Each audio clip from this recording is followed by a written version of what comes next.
کے گرے باچاک، رو رو پکارے اترو کہ یہ ہے ادب کی جا، سادات کربلا۔ عابد پکارے کیوں پھوپھی تم کو خبر نہیں، یہ ہے وہی زمین بابا کے میرے قتل کیا، گر دیا جلا، سادات کربلا۔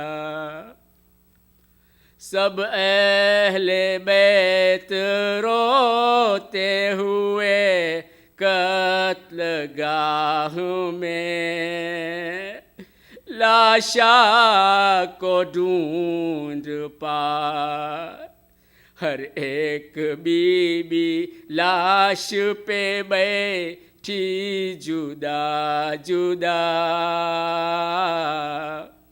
سادات کربلا۔ اصغر کی لاش پر گری بانو بشور و شین، اے میرے دل کے چین، اٹھو پیارے ماں سے لپٹ جاؤ تو ذرا، سادات کربلا۔ زینب نے نوجوان علی اکبر کی لاش پر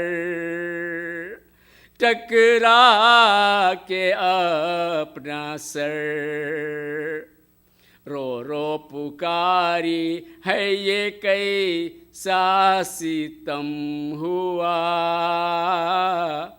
سادات کربلا۔ عباس کی جو لاش پری تھے لبے نہر، نہ ہاتھ تھے نہ سر، بیتاب ہو کہ زوجہ عباس نے کہا، سادات کربلا۔ چہلم کو قتل گاہ جب آئے مبتلا، سادات کربلا۔ فاتحہ۔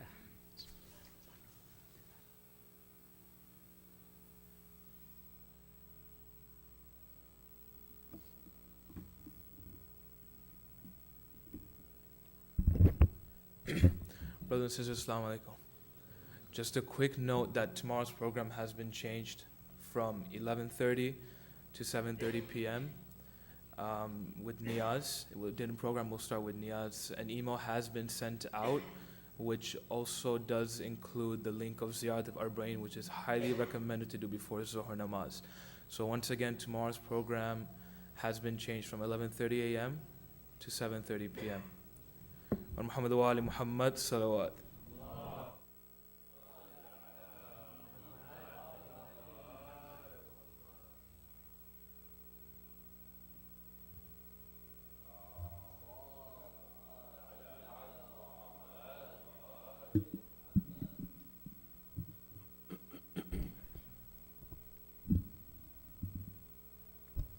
رحم اللہ من قرأ الفاتحہ۔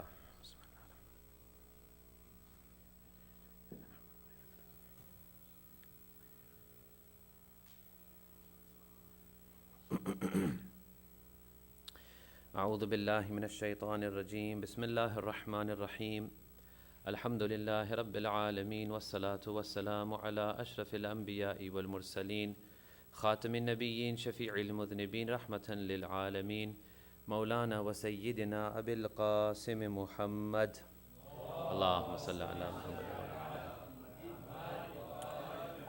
وعلى آله الطيبين الطاهرين المعصومين المنتجبين المظلومين الهداة المهديين لا سيما بقية الله في الأرض أرواحنا له الفداء ولعنة الله على أعدائهم أجمعين من الآن إلى قيام يوم الدين أما بعد فقد قال الله سبحانه وتعالى في قرآنه المجيد بسم الله الرحمن الرحيم ونفس وما سواها فألهمها فجورها وتقواها بر محمد وآل محمد صلوات.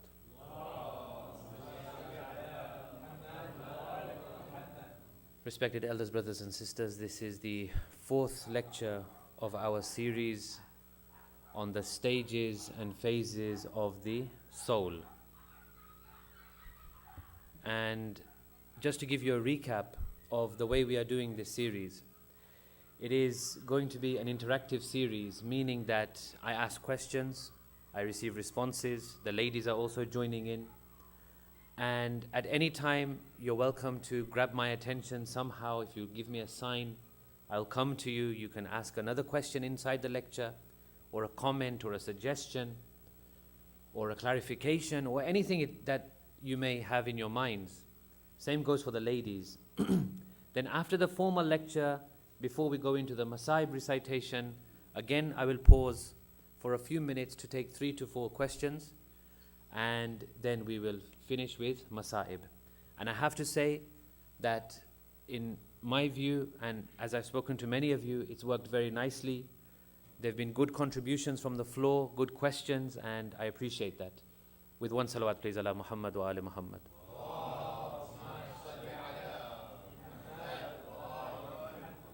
Can someone start us off by giving us the summary of the characteristics of the soul which we discussed yesterday, which is nafs mutafakkira?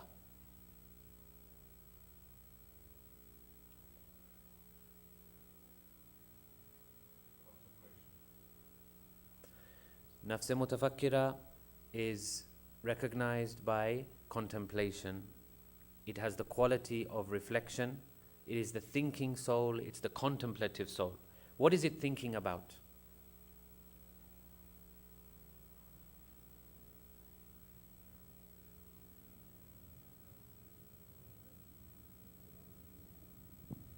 Okay, we'll go. Thank you. Who am I? What am I here for? Where am I going? Yes. Basically, it's those fundamental questions of humanity that every human being at some point in his life or her life will be asking. It comes in the mind. Sometimes we pay attention to it. Sometimes we let it go by and we don't pay attention to it. It's those fundamental questions that every human being has been asking since the dawn of time. Why am I here? How did I get here? What is my objective? What is my mission? Where will I go after this? How did all of this come about? Etc., etc. These are the fundamental questions. So the thinking soul is that soul, nafs mutafakkira is that soul that really starts to think and is trying to find those answers in life, is trying to find that moment of inspiration and enlightenment, is searching for it, is delving within, looking without, looking for this answer to these questions which are the most fundamental questions. And we said that the Holy Prophet sallallahu alaihi wa alihi wasallam, Allahumma salli ala Muhammad, a key part of his teaching and a key part of his attraction was that he was able to answer these questions and put this whole universe and the creation of the universe into a structure for us for the first time. After the other prophets, for a long time, there was no guidance in this area of the world. The Holy Prophet came and he blessed this area with his presence, and he started to put these things into a structure. So the structure was that we have the world, we have the akhirat, and the key part of this structure is the pyramid structure. The top part is insan, human being. He links with the world, he links with the akhirat. The world is created for him, akhirat is created for him. He determines the nature of the world that he's in and the nature of the akhirat that he will go to. Someone in the presence of Imam Ali alayhi salatu wassalam, Allahumma salli ala Muhammad wa ala Muhammad. This is in Nahjul Balagha. He starts to criticize and blame the world. Dunya is like this, dunya is like that, dunya is bad. Mawla says, Ya dhammad dunya, O one who criticizes the world, do you know what is actually the world? Ad-dunya daru sidqin liman sadaqaha.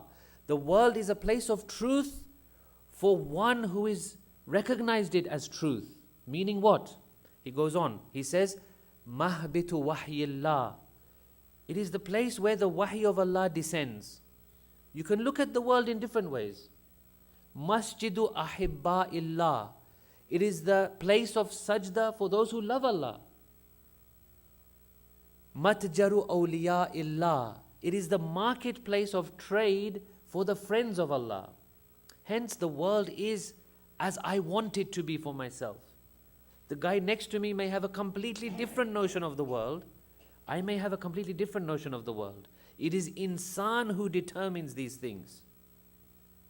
And with the akhirat, we said once the last human being leaves this world, Allah subhanahu wa ta'ala says the stars are going out, the mountains are becoming like balls of cotton wool, the earth transforms into a different kind of earth, because now insan has left. He no longer needs this place as he needed it before. It will take on a new appearance. Insan, therefore, is that key link between these two. Therefore, the question arises that when insan is so important, when his role is so fundamental, why does he slip into sin? Why does he waste his time in tangential side issues? Why would he waste his time in this way? And we said a key teaching of our homes and our families and our jamaats and our madrasas should be that not hell and heaven necessarily, of course they are realities in their own right, but what about the approach where we say, do not do this because it does not befit you as a human being.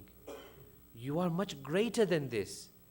This is really putting your potential down. This is not befitting of you as a human being. In any case, let us not linger too long. We now move on to the next stage of the soul. So in nafs mutafakkira, although that person is questioning, thinking and asking, he still lacks consistency. There are moments of goodness, but then there are moments of mistakes, errors, sins. There is that element of lack of consistency. But as he builds his repertoire of spirituality, as he builds his strength in his soul, as I said on the first evening, grace of Allah will always flow. And as grace of Allah flows, the soul becomes more and more inspired.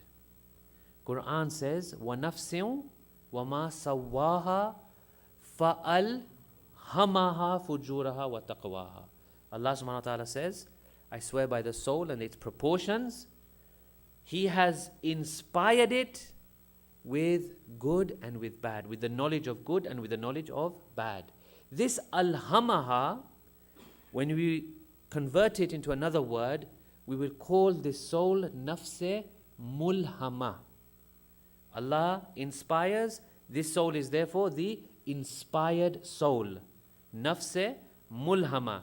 Have you heard the term we use in Urdu, Farsi, called ilham? A type of divine inspiration. Not wahi, something less than wahi. It's a type of divine inspiration. This occurs inside the soul because the grace has opened up. Allah subhanahu wa ta'ala is gracing that soul receives inspiration. Therefore we are calling this one the nafse mulhama. It is at this stage, brothers and sisters, with your fullest concentration please, that we are now entering the business end of our discussion. It is at this point that is the critical point. In my very humble estimation, what I've seen in the world, maybe you'll agree or disagree, we can discuss later. What I see is that this is the critical point in each person's life. The decisions made around this stage will determine whether that person slips back into the lower levels of the soul or progresses into the higher levels. Because now it is at this moment that the aha moment occurs, the light bulb moment, moment of enlightenment, moment of nur inside the soul. It is at this moment that the human being now is more consistent and less lapse prone into sin, because of the grace and the inspiration that he receives from Allah subhanahu wa ta'ala, with one salawat ala Muhammad wa ali Muhammad.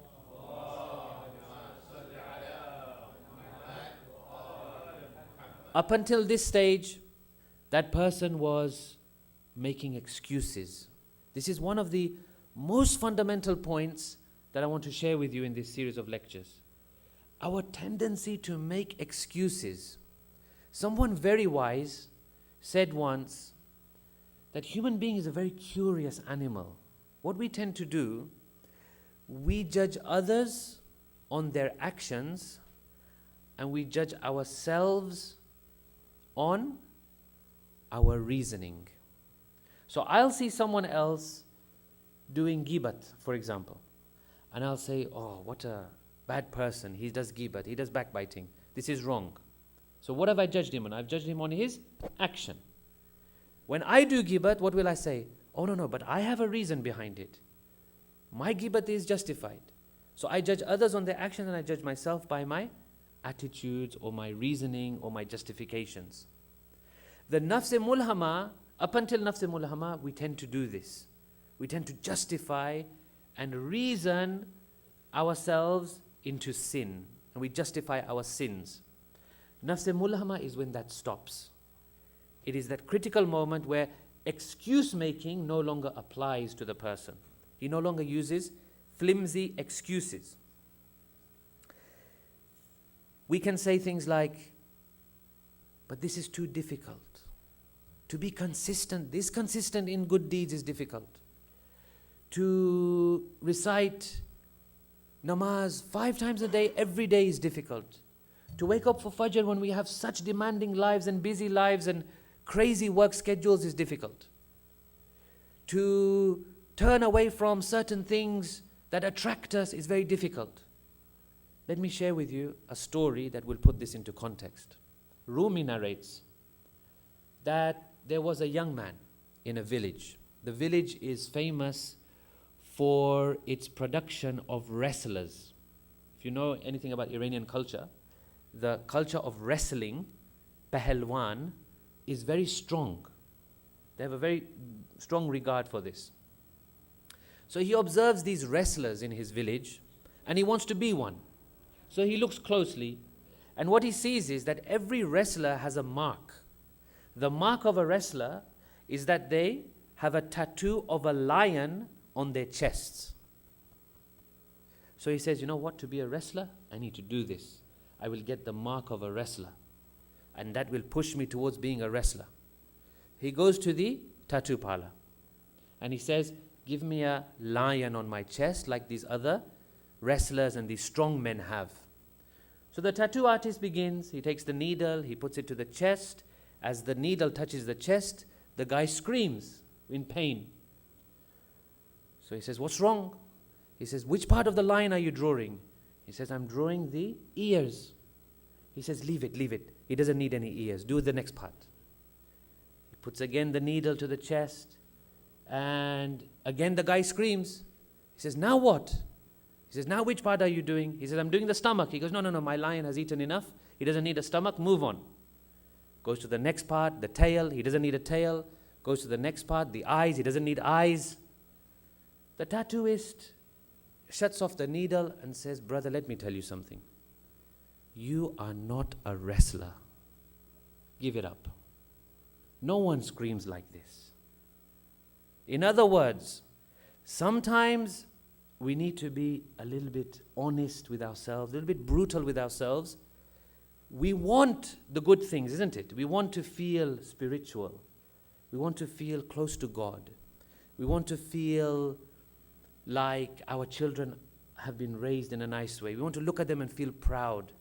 We don't want that sense of guilt in our families. We want our houses to be spiritual havens and full of noor and light. We want the angels to grace us. We want the Ahlul Bayt to be happy with us. We want to be able to cry in our du'as. We feel shy in the majlis of Imam Hussein when we can't cry. Isn't it? But we don't want to put in the hard work that results in those things. Let's be a little bit honest with ourselves. When we want those things and we know the way to achieve those things, and then we don't go after them, and then we say, how come I'm not feeling spiritual? How come I've got all these worries? How come I can't sleep at night? How come I can't feel peace of mind and peace of heart? Well, these are some of the realities of this system that Allah has created. He's created the soul, فَأَلْهَمَهَا فُجُورَهَا وَتَقْوَاهَا. There are some bad things, there are some good things. Once you know the difference and you bring a consistency in your life, you will find that the inspiration from Allah has no end. It will flow, the grace will flow from Allah subhanahu wa ta'ala. With one salawat, please.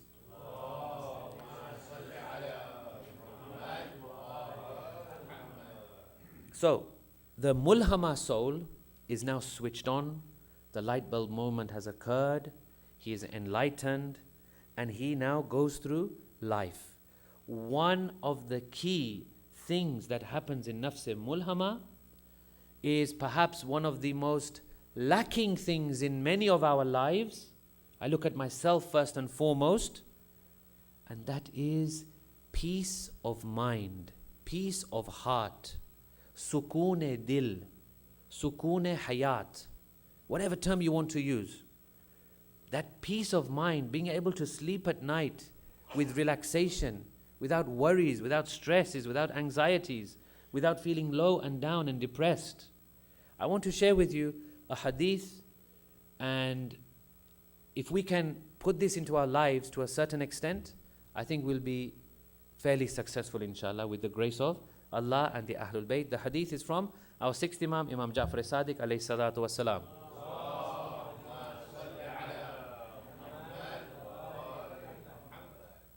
The hadith is called Hadith of Inwane Basri. Anyone heard of this before?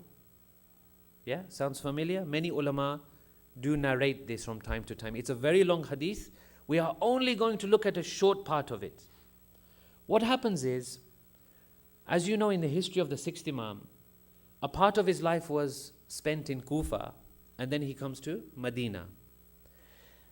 At that time, in Medina, there was another person who was known as a spiritual person and a teacher. He was known as Hassan al-Basri. You must have heard again the name. So Hassan al-Basri used to have classes, used to have discussions.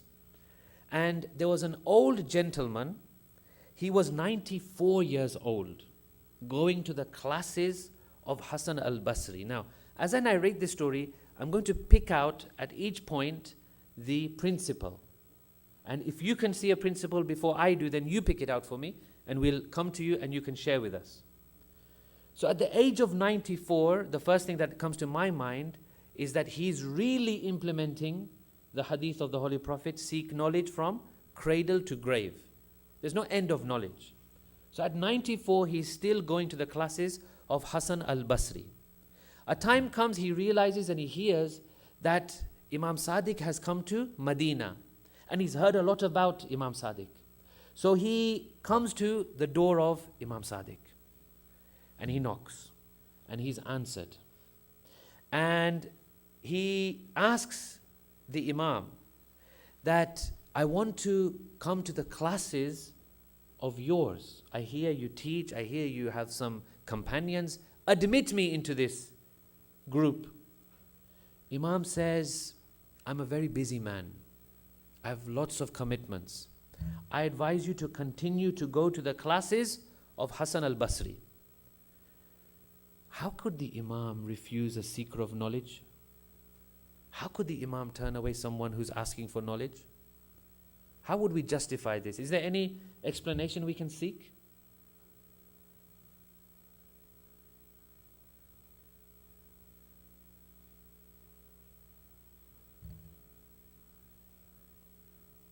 Sometimes the Imams, because when they look at a person, they do not see what me and you see. They don't see merely a physical being, they see a spiritual being. And sometimes they understand that this spiritual being has a certain way that he needs to be approached and he needs to be readied. In the Nahju Balagha, for example, you'll see in Khutbatul Muttaqeen, Imam Ali does not reply straight away to the request of his companion Hammam when he asks, tell me about the qualities of the pious. Imam first gives him a very short answer. Then when Hammam insists, Imam gives him all of the different qualities. So Imam Sadiq alayhi salam knows. He says to him, I'm a busy person, you should go to Hassan al-Basri and learn from him. Inwan is not happy. They say that Inwan retreats home and he says to himself, there must be something wrong in me that I was turned away. What is the principle there?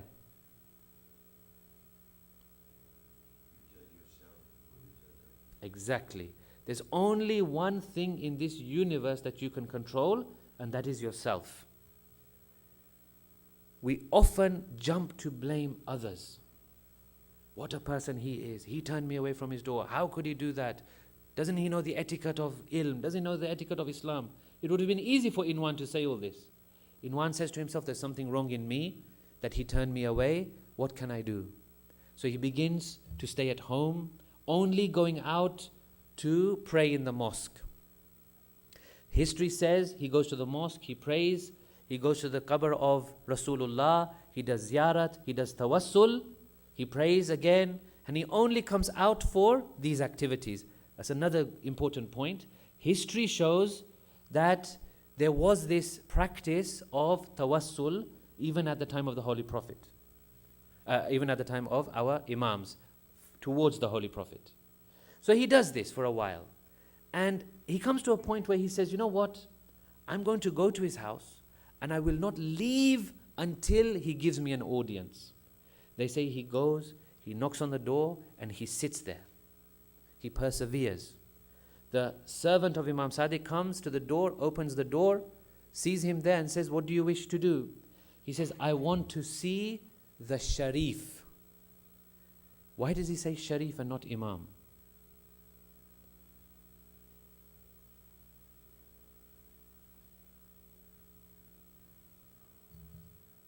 Anyone?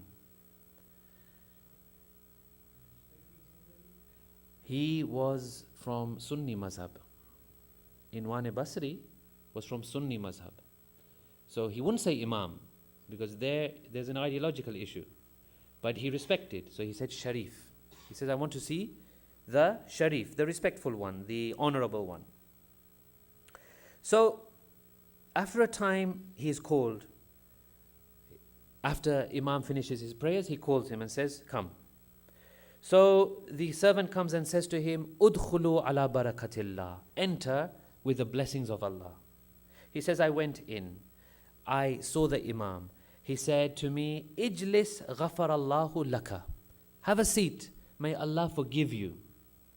I sat and the Imam put his head down and he was silent for a while. He then lifted his head and said, Anta Abu Man. That means, you are the father of who? So in Arabic we have two ways of addressing someone. You can either call a person Ali or you can say Abul Hasan. Abul Hasan is far more respectful than saying the name, for example. So Imam is giving him utmost respect here. Who are you the father of? In other words, what is your kunya? He says, my kunya is Abu Abdullah. What is the kunya of Imam Sadiq?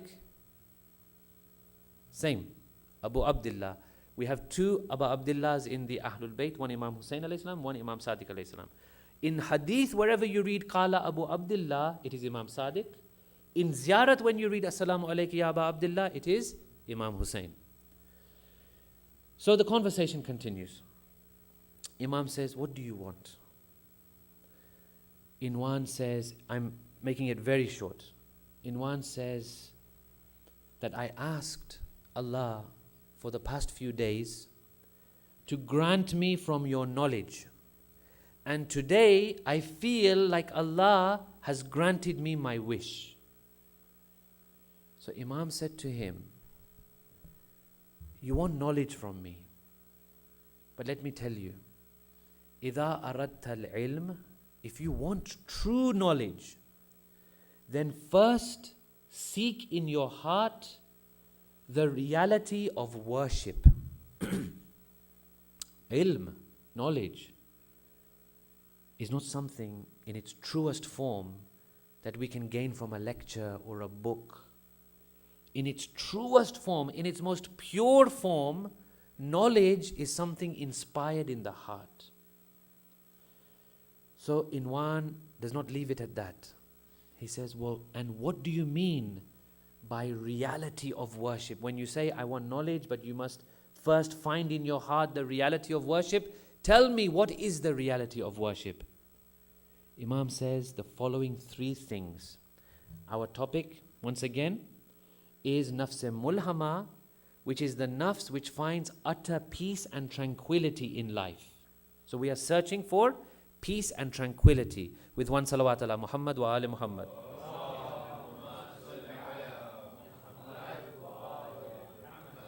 Imam says the reality of worship is three things. Number one, first thing, an la yara al-abdu li nafsihi, that a servant of Allah does not see in that which Allah has given him of bounty anything of his own. Because a servant does not own anything. Look at the philosophy. In a very short sentence, Imam says, Allah has given you things, He's given us things, right? We'll take the example of wealth, it's the easiest example. Allah gives us wealth. Now, is that mine or not? According to Imam Sadiq, he says, you adopt the attitude that you have is not yours. You are merely the holder or custodian or guardian of it, or the wakil, the agent of it for Allah. It's not yours. Why? How do we justify this? Well, you want to be a worshipper and a slave of God? A slave doesn't own anything. What is the outcome and conclusion of that attitude? Let's say I have this attitude that what I have is not mine, it's God's. What would be the impact upon my behavior of this attitude? What do you think? Giving it becomes very easy. When it's not yours and you only see yourself as an agent of God, as a conduit to do the work of God, then giving it and spending it and using it in a responsible way will not seem difficult for you anymore, because the new attitude has come in to your heart. What happens is, typically, we have bounties, we have possessions, and we have things. Those things bring with them stress.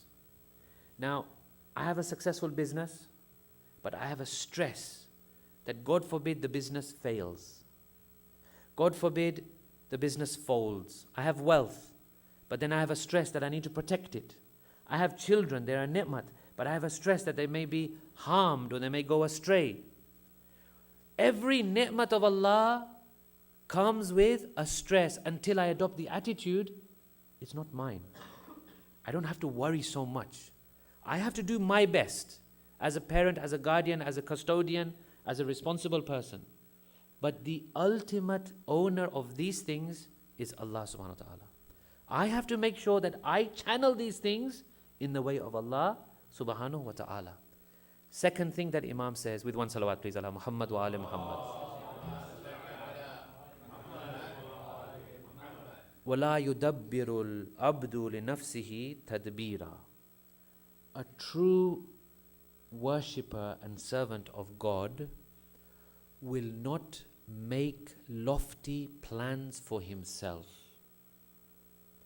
He will not make lofty plans and dreams for himself.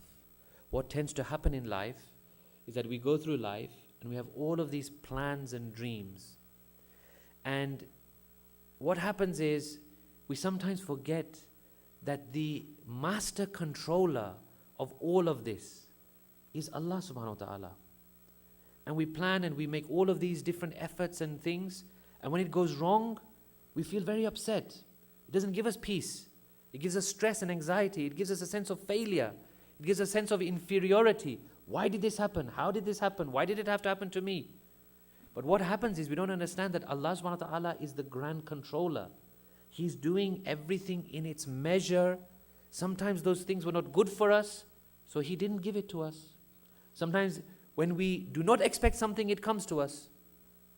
So we must place our trust in Allah, and that relieves a great amount of stress. Again, I'm going rather quickly because of the time factor. Thirdly, Imam says, وَجُمْلَةُ إِشْتِغَالِهِ فِي مَا أَمَرَهُ اللَّهُ تَعَالَى بِهِ وَنَهَاهُ عَنْ.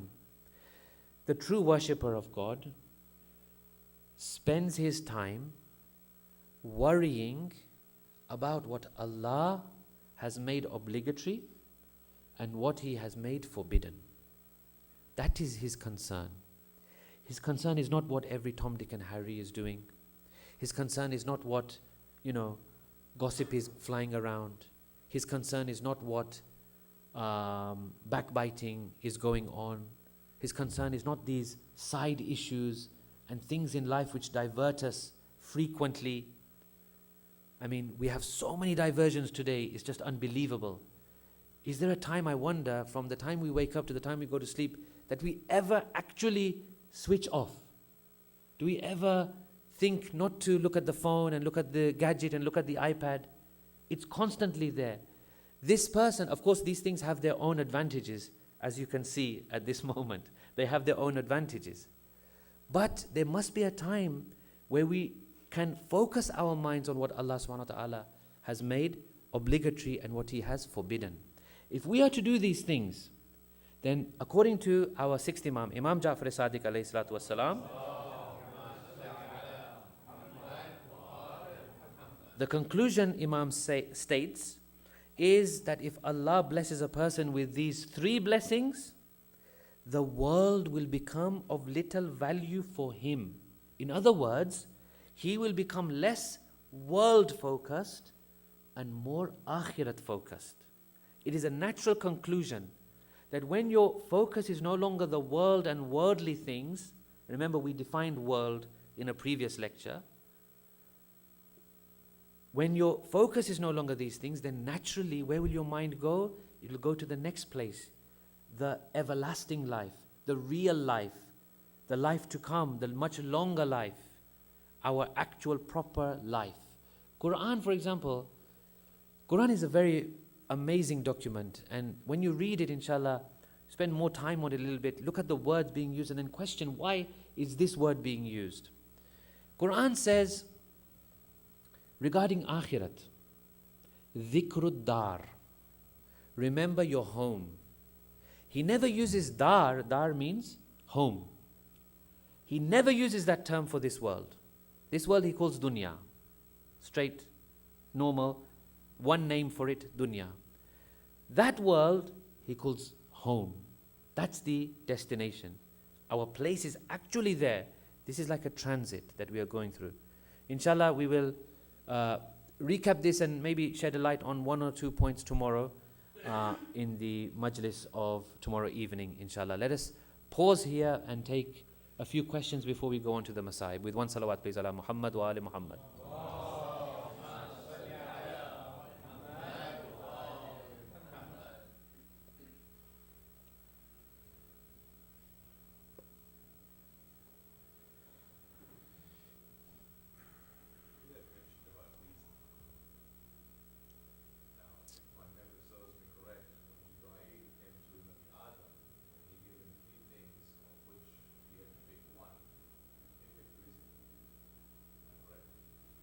Yes, we have this report regarding Hazrat Adam and Jibreel coming and presenting him with some things, and he chooses reason or aql, intellect. Right. So how important does that play in the role of this, what you're talking about? So the question is that what role and how important is the faculty of reason or reason itself in what we are talking about at the moment? So it's extremely important, because what happens is, as we've been mentioning, we have different drivers in our soul and in our life. Sometimes we are driven by monetary success, material success, family. All of these different things are drivers in our life. The key thing is to have your driver as your intellect. Now, intellect is a very subtle and difficult concept because there's a lot of discussion around intellect. Intellect does not mean common sense. Your common sense is different to my common sense. My common sense is different to the next guy's. 50 years ago it was different, 50 years in future it will be different. So we're not talking about common sense here, right? So it's not like what appeals to my common sense. It's a much deeper concept inside the soul, which the soul is actually, when it's refined properly, the soul will flourish as pure intellect. Meaning, it will naturally gravitate towards good and naturally gravitate away from evil. It's a very subtle concept of the soul. And in Nafs Mulhama, the shift happens that now the driver is the intellect. Everything goes up against the intellect. Everything is driven by intellect. It's no longer driven by passions, desires. They are not your drivers. Your drivers are now your intellect. And the intellect is hardwired to Allah subhanahu wa ta'ala, the origin.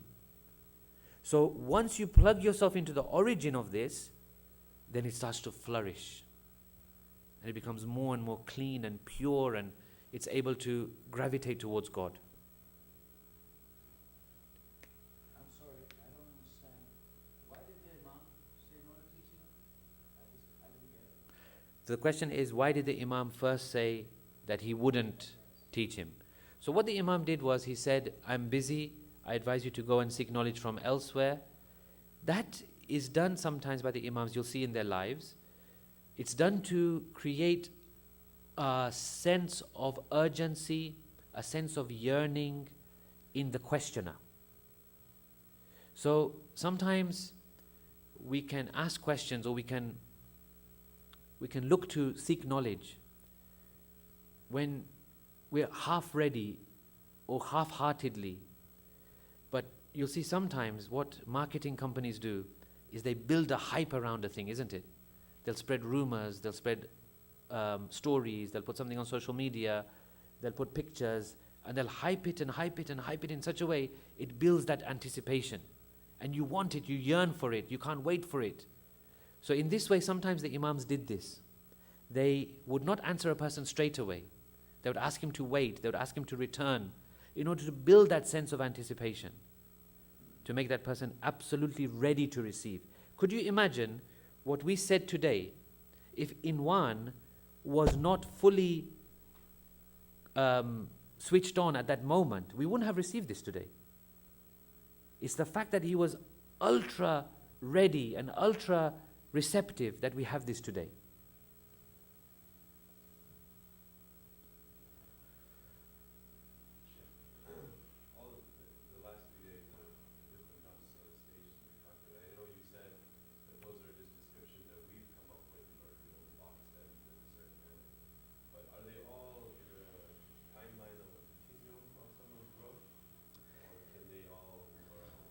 Yeah, the question is the different stages of nafs that we've been discussing, are they in like a linear form, one after the other, or can someone jump around? Well, generally, if you look at the way the soul is, the soul can be compared sometimes to the body. If you look at the fitness of the body and apply that to the soul. So someone who is working on fitness and stamina, he goes from a non-fit state to slightly more fit, to really fit, to athlete.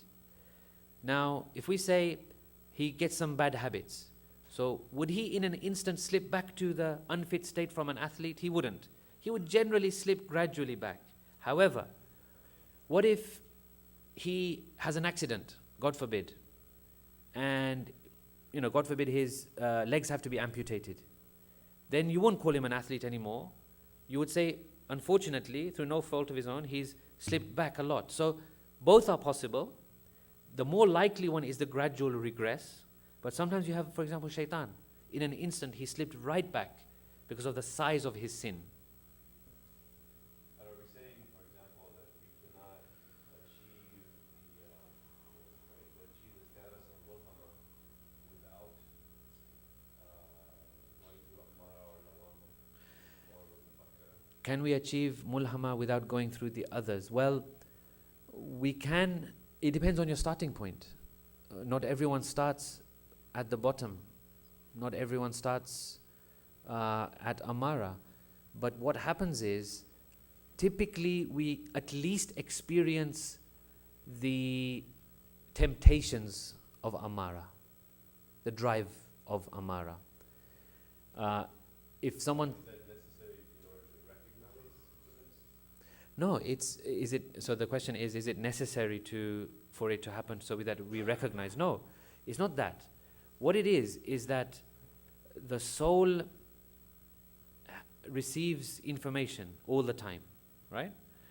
One of the information sources for the soul is the body, because it's so closely linked. So the body's urges and needs impact upon the soul. That's not a bad thing. It's not a bad thing at all. The thing is not to make it excessive and not to make it illegal, to channel it in a legal manner, in an ethical manner. So you can have flashes of these things, and you can have moments of temptation or desire. There's no issue with that, as long as you're channeling it properly.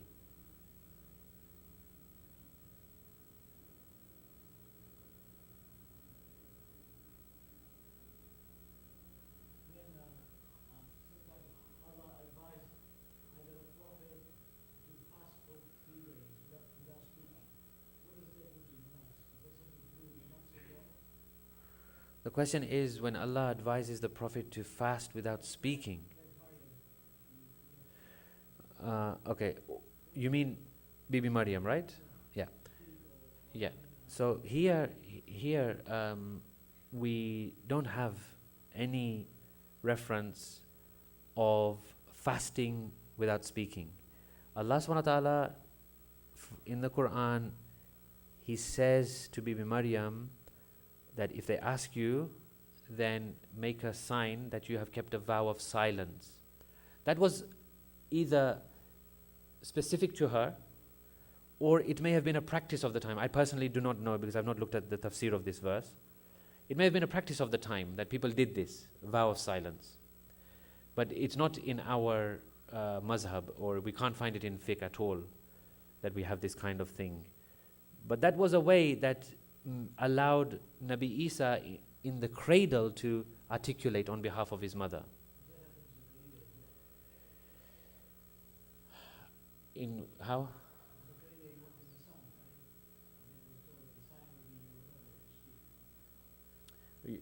You'll have to show me and jog my memory about that. Chalo, bar Muhammad wa ali Muhammad salawat.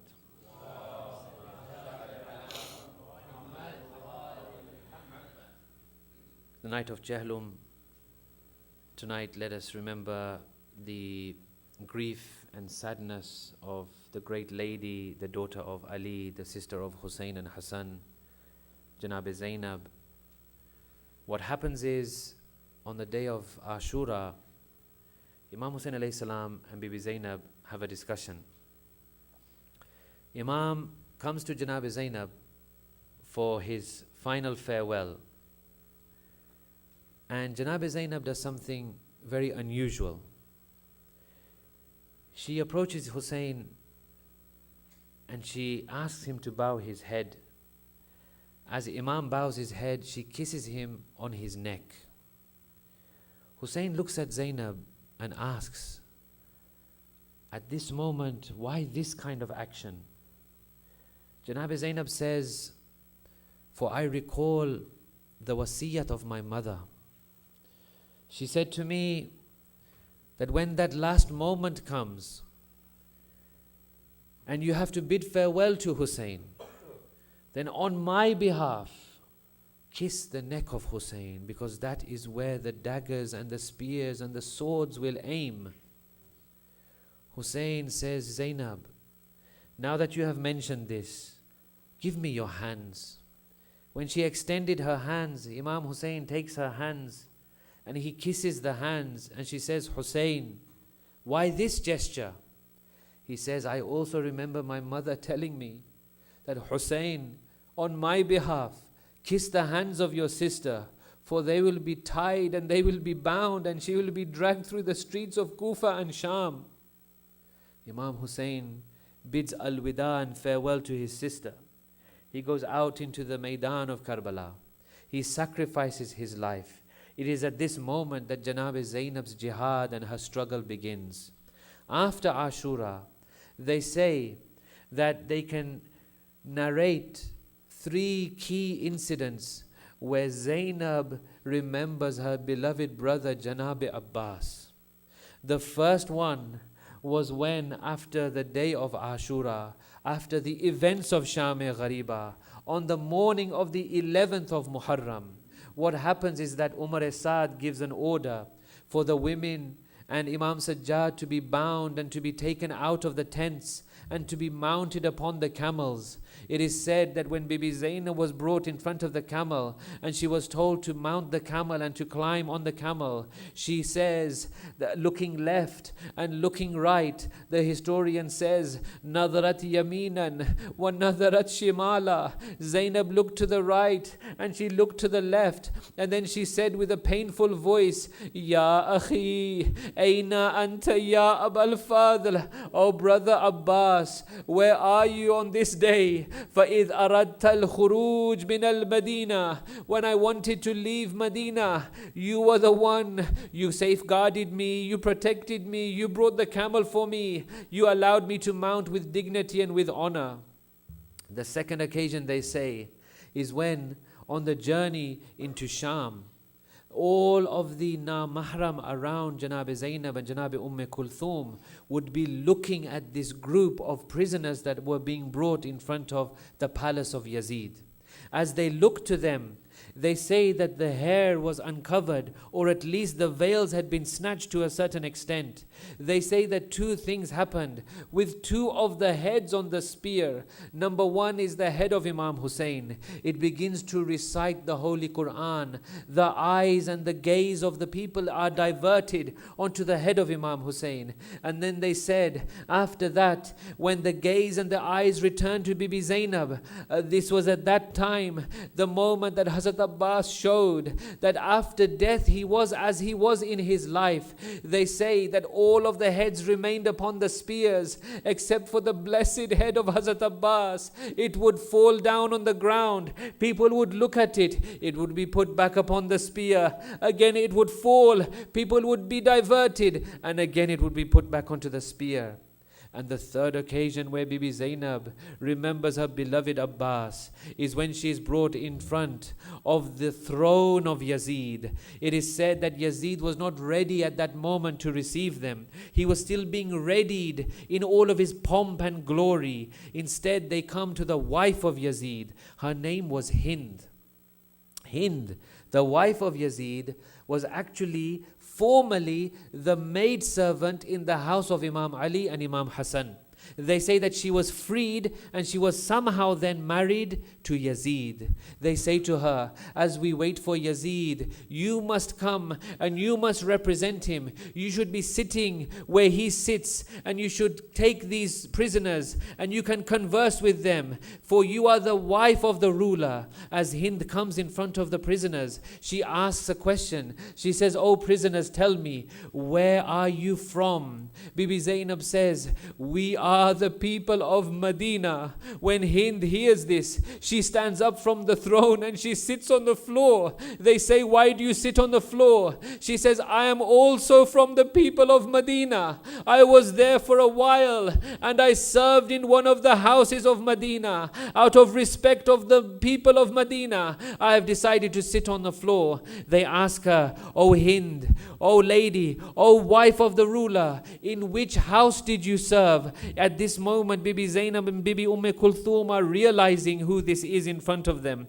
They are realizing that this was none other than the maidservant that used to serve in their household. And they tell one another. And when the question is asked, Hind says, I served in the best of households. I served in the household of Ali ibn Abi Talib. And he was so kind to me. And that household freed me. So Zainab says, oh Hind, did you not remember anyone from that city of Medina?